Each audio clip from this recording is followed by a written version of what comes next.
Ian? Where are we? Ian Doyle. Hello. Arne, the game seemed to be very, very similar to the game you had here in September, even down to the VAR contribution. Yeah. Yeah, I think we started the game really well, even better than 3 months ago. We were having 3 or 4 great moments with, of course, the biggest moment when Florian, I didn't see it back, but it came across as almost an open goal where he could finish that ball. Weren't able to score. Like last time, when we had our chances, they 5 seconds later got their first attack, led to a corner, and you have, because we have credits, the way when they get a chance, they play it as if it's the last chance of their lives, and that is definitely something we can learn from them, because we sometimes get our chances and it comes across as if we think we get 10 more. So we were 1-0 down, and then it's a it's already a difficult place to go if you're 0-0, but if you're 1 goal down, it makes it even harder for us, for everyone who's on the pitch, of course, except for their own players. And yeah, 1-0 loss.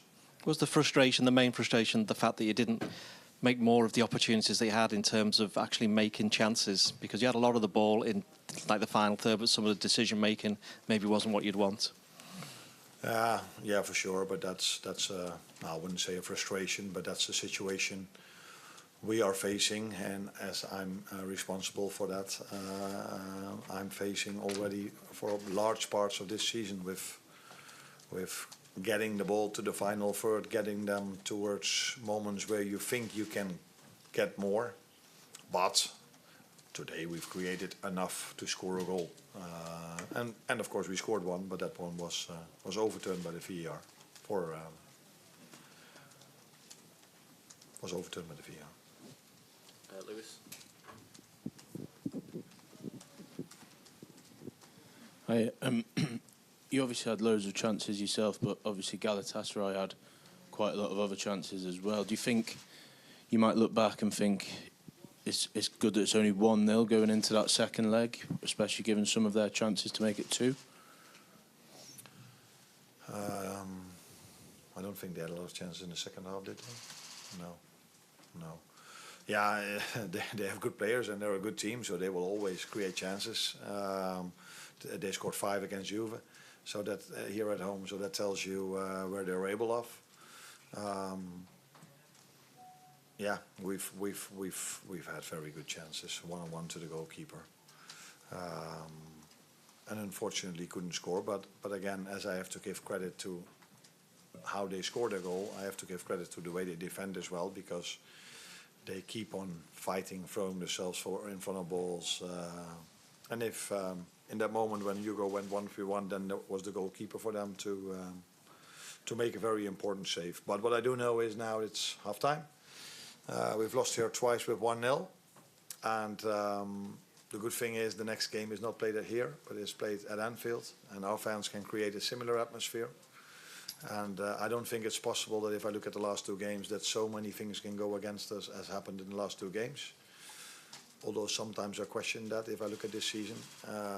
But I think things will be more normal in a home game for us. And I also think we can improve our performance. And that, with the help of our fans, has to lead to a big game in a week. Hi, Anna. Just on the VAR decision, for me at least, when I was watching it, wasn't entirely clear, but it may have come off Van Dijk. What was the explanation? Did you get an explanation first of all, and what was it from the referees, and do you think it was correct? No, it's always very difficult to talk to referees in situations like this, because they have communication with the VAR, so they have to listen to what's being said. If you already if it's correct that the goal was disallowed, which is difficult for me to judge because I hear different opinions from people, and it's not completely obvious, so that is already one thing. But let's say that decision was right, then I was even more frustrated about the fact that every free kick and every corner kick we took, if we only look at Galatasaray players, the referee already gave a free kick for Galatasaray. And if you then look at how much they pulled on Virgil's shirt before the ball hit Ibu's arm, then it's safe to say that we were not the only one impressed by the atmosphere here today. And just why today do you think you struggled to get Florian Wirtz, Mohamed Salah, Hugo Ekitike as involved as I imagine you would like? Why was that a bit difficult today?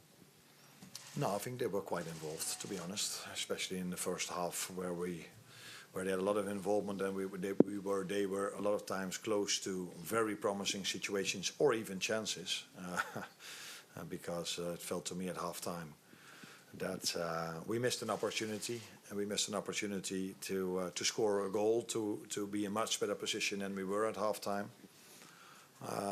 But reality was that we weren't, and then we came out the second half, immediately got a good chance for McAllister shot, and of course not much later that one-on-one for Hugo.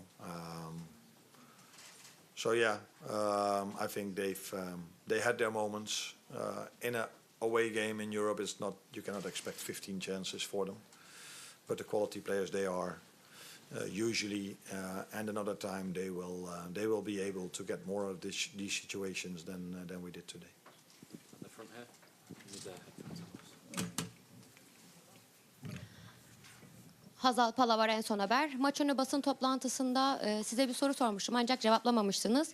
Şimdi tekrar sormak istiyorum. Liverpool efsanesi eski oyuncunuz Jamie Carragher Galatasaray Liverpool'la eşleştiğinde Galatasaray %99 eleriz demişti. Siz şu anda bu sonuçla aynı fikirde, yani Jamie Carragher'a katılıyor musunuz? Teşekkür ederim.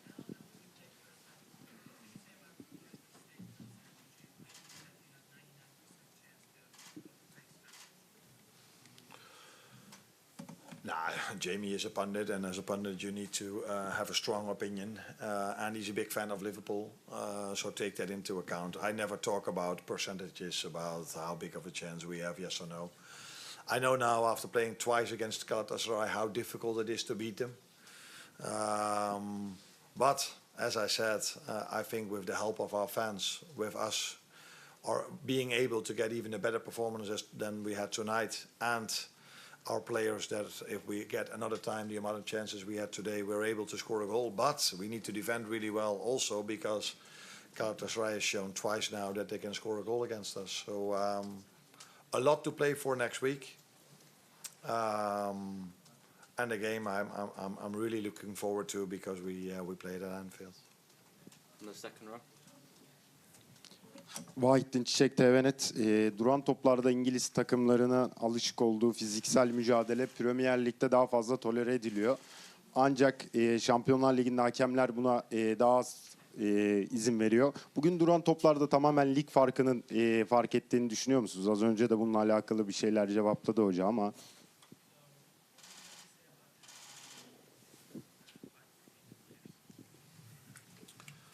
Yeah, it's completely true what you are saying. In the Premier League, there's much more allowed than in the Champions League. We are talking about those things in the lead up to the game, of course. And that's why I was so surprised that it wasn't a penalty. Because in all the other incidents where he thought he saw something when we made the foul, and he was so fast of blowing his whistle so he could give Galatasaray a free kick, then it's really, really, really surprising if the same referee in another incident, when they make a foul, says, okay, I'm going to accept this completely.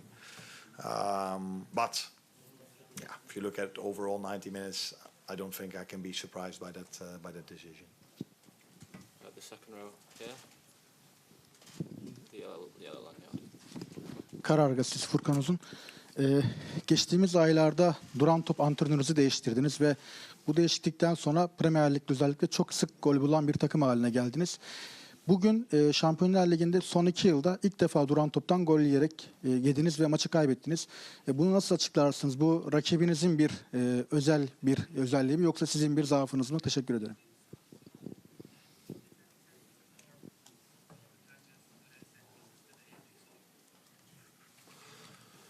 No, I think if you haven't conceded a goal in 2 years in the Champions League, that tells you that we are doing our job defensively quite well. Credit to Galatasaray how they scored. If you look at how Osimhen plays that duel, tries to do everything to win that duel when we make it as tough as possible. Yeah, then you have to give credit to him and to the one that scored, because he was the one that reacted the quickest. But conceding 1 goal in 2 years in Europe doesn't tell me we are poor in defensive set pieces.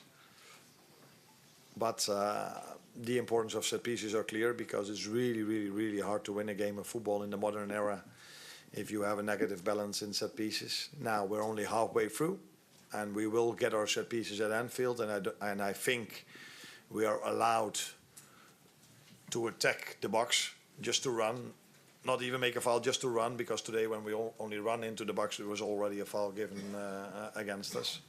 So that will be better, and hopefully we can score a set piece in our home game.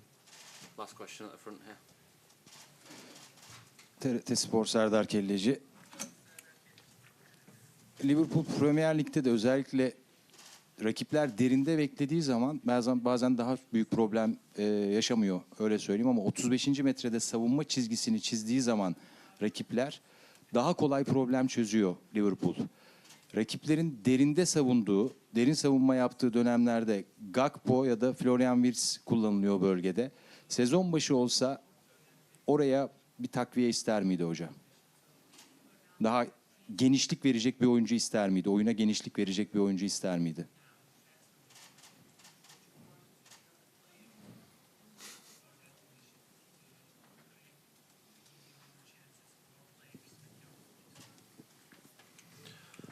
Nah, I don't think there's any use of talking about if. I'm very happy with the squad we are having.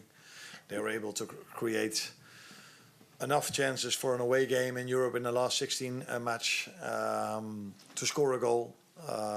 But yeah, not for the first time this season we weren't able to convert our chances into goals. But as I said, it's only halfway, Anfield to go.